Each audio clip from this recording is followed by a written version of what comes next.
അമരാവതിയുടെ ഭാവി വിറങ്ങലിച്ചു നിൽക്കുന്നു രാജാവായ വീരസേനന്. ഇത്രയും നാം കരുതിയില്ല മഹാരാജൻ. അന്യദേശം കടന്നു വന്ന കേവലം ഒരു നർത്തകി, അത്രയേ നാം കരുതിയുള്ളൂ.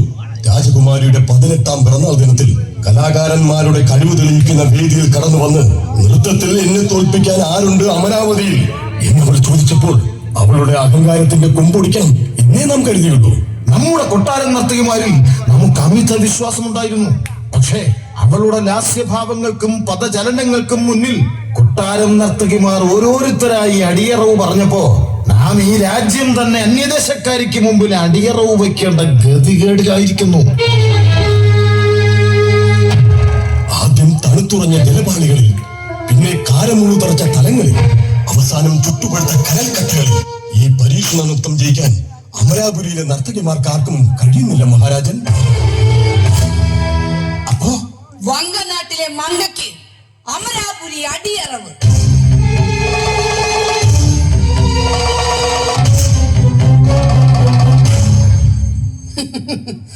അതെ മഹാരാജൻ, അങ്ങനെയും ഞാനും തമ്മിലുള്ള വ്യവസ്ഥ പ്രകാരം അമരാപുരി ഇനി എനിക്ക് സ്വന്തം.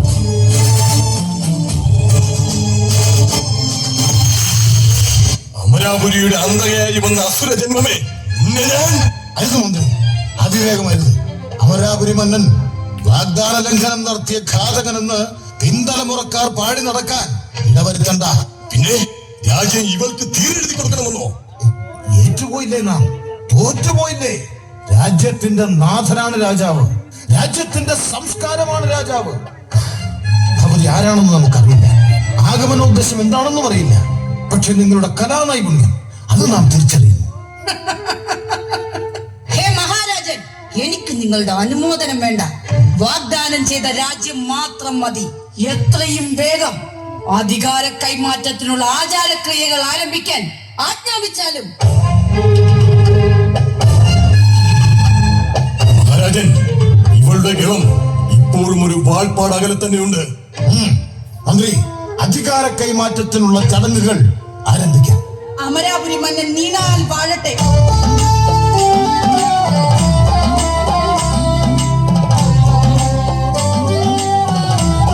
അമരാപുരിയിലെ അധികാര ചിഹ്നങ്ങൾ വങ്കനാട്ടിലെ മങ്കയ്ക്ക് കൈമാറും മുമ്പ് അങ്ങയോട് അടിയനൊന്ന് ഉണർത്തിക്കാനുണ്ട്. നീ അമരാപുരി മന്നന്റെ മകളാണ്, ശ്രീഭദ്ര, ഈ രാജ്യത്തിന്റെ രാജകുമാരി. രാജകുമാരിയായിട്ടല്ല, ഈ രാജ്യത്തെ വെറും ഒരു പ്രജയായിട്ടാണ്. അധികാര കൈമാറ്റങ്ങൾക്ക് മുമ്പ് ഇവളോട് മത്സരിക്കാൻ അടിയന് ഒരു അവസരം തന്നുകൂടെ? ഭദ്രേ, നീ എന്താണ് ഈ പറയുന്നത്?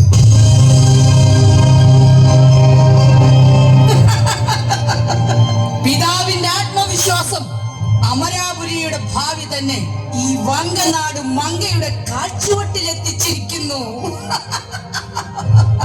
മകളുടെ ആത്മാഭിമാനം എനിക്ക് മുന്നിൽ അടിയറവ് പറഞ്ഞാൽ ജീവിതകാലം മുഴുവൻ നീ എനിക്ക് ദാസിയായി കഴിയുമോ? കഴിയും. ഞാൻ വിശ്വസിക്കുന്ന എന്റെ ദുർഗാദേവിയെ തൊട്ട് ഞാൻ സത്യം ചെയ്യുന്നു, തോറ്റാൽ ആ നിമിഷം മുതൽ ഞാൻ നിനക്കടിമ.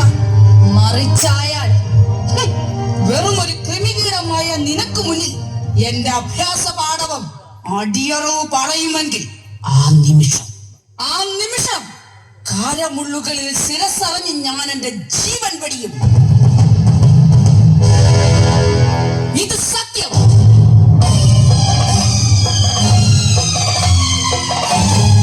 ഇനി മത്സരം. വൃന്ദവാദ്യങ്ങൾ ഉണരട്ടെ, ജതിസ്വരങ്ങൾ ഉയരട്ടെ.